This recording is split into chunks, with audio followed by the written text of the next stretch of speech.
Assalamualaikum warahmatullahi wabarakatuh. Alhamdulillah wassalatu wassalamu ala Rasulillah wa ala alihi wasahbihi wa mawalah. Bahasan kita pada kali ini adalah pendidikan Islam. Pendidikan Islam adalah pendidikan yang berdasarkan pada Al-Quran dan Sunnah Rasulullah SAW.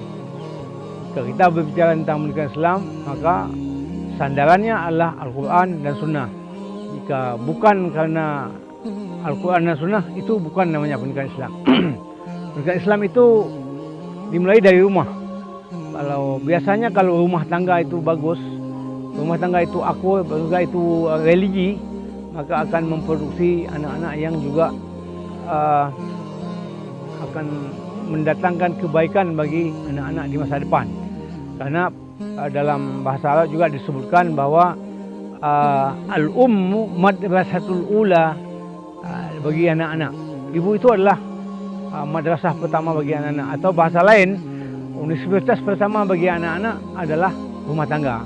Jadi kalau rumah tangga itu bagus, maka anak juga akan baik kalau dia keluar ke.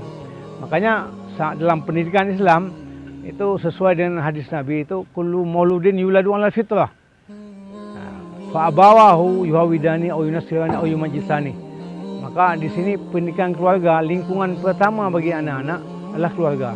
Jika keluarga bisa membuat sesuatu yang terbaik, maka akan menolongkan anak-anak yang terbaik. Itulah pendidikan Islam.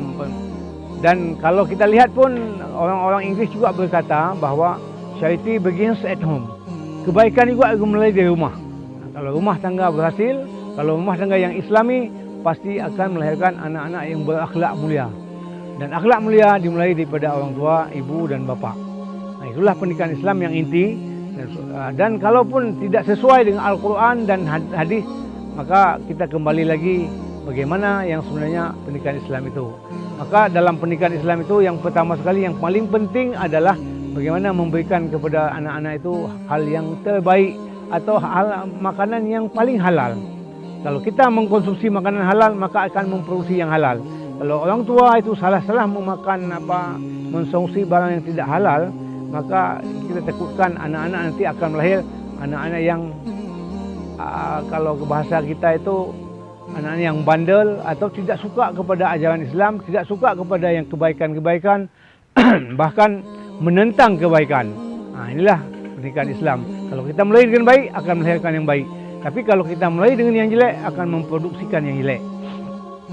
Itu adalah pendidikan Islam. Dan pendidikan Islam pertama adalah telah kita lihat pada bagaimana Rasulullah mendidik para sahabatnya, bagaimana Rasulullah mendidik para keluarganya atau anak-anak, termasuklah istrinya.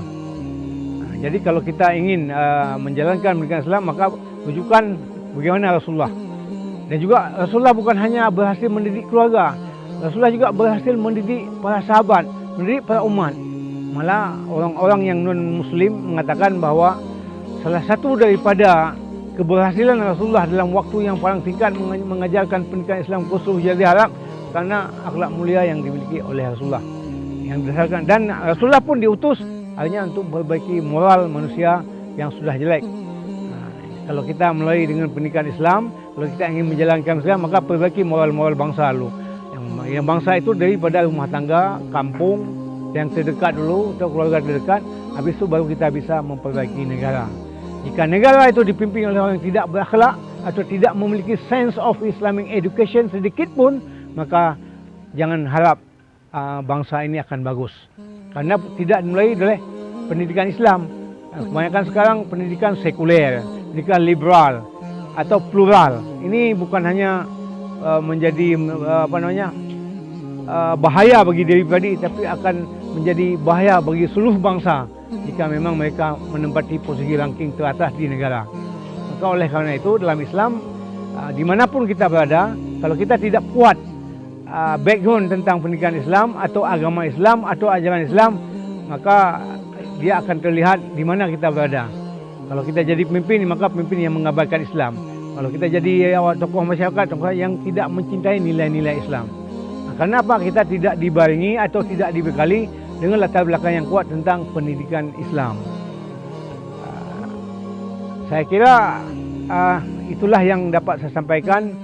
Maka kepada ayah dan ibu, kepada ibu bapa, kepada setiap rumah tangga, didiklah anak-anak itu dengan pendidikan Islami berdasarkan Al-Quran dan Sunnah, dan atau paling kurang kita melihat bagaimana Rasulullah mendidik para sahabat, bagaimana mendidik para umat Islam pada masa beliau.